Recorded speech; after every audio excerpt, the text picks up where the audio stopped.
আসসালামু আলাইকুম প্রিয় মৎস্য চাষী ভাইয়েরা, দেশ এবং দেশের বাইরে থেকে যারা আমার এই ভিডিওটি দেখতেছেন, আশা করি আপনারা সকলেই ভালো আছেন। তো 2025 সালে আপনারা অনেকেই দেশি মাগুর মাছ চাষ করবেন ভাবতেছেন, কারণ হলো সাদা বাংলা মাছ, তেলাপিয়া, পাঙ্গাস এগুলো চাষ করে তেমন একটা প্রফিট আসছে না বর্তমানে। খাবারের যে দাম বা সাদা বাংলা মাছ, তেলাপিয়া শতকে উৎপাদন কম হচ্ছে, 40 কেজি, 30 কেজি, 50 কেজি বেশি উৎপাদন হয় না এই মাছগুলো। সেজন্য অনেকে দেশি শিং মাগুর এগুলো চাষ করবেন ভাবতেছেন, কিন্তু সঠিক নিয়মে চাষ করার পদ্ধতি অনেকে জানেন না।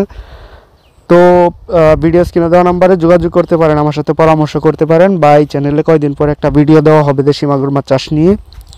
তো আমার নাম সাইফুল ইসলাম, আমার ঠিকানা ধলা ত্রিশাল, ময়মনসিংহ। আমাদের মাছ চাষের বয়স 24 বছর যাবত। তো আমি নিজেই ছোট থেকে 15 বছর যাবত বাবার সাথে এগুলো করে আসতেছি।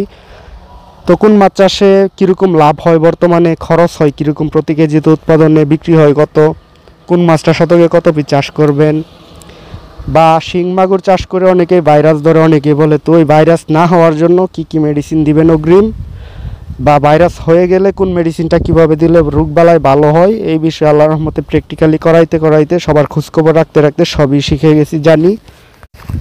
তো আপনার এলাকার কারো মাছে যদি ভাইরাস ধরে শিং মাগুর পুকুরে, অবশ্যই আমার স্ক্রিনে দেওয়া নাম্বারে যোগাযোগ করবেন। আমি ওষুধ লিখে দিব, ইনশাআল্লাহ আল্লাহর রহমতে 2-3 দিনের মধ্যে আপনার মাছ দেখবেন ভালো হয়ে যাবে। তো এই মাছের পোনাগুলো আমরা 2025 সালে 2 টাকা পিস বিক্রি করতেছি। দেশি মাগুর মাছের পোনা ছাড়া অন্য সকল প্রজাতির মাছের পোনা আমরা বিক্রি করে থাকি, সারা বাংলাদেশে সেল দিচ্ছি, অনলাইনের মাধ্যমে, পরিবহনের মাধ্যমে অক্সিজেন প্যাকেট করে সেল দিচ্ছি।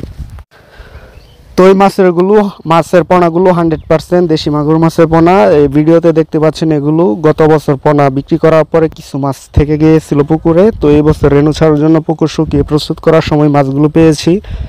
দেখুন কালার কত সুন্দর, 100% অরিজিনাল দেশি এগুলো। তো আজকের মতো ভিডিওটা এখানে শেষ করছি, ভালো থাকবেন সবাই, আল্লাহ হাফিজ।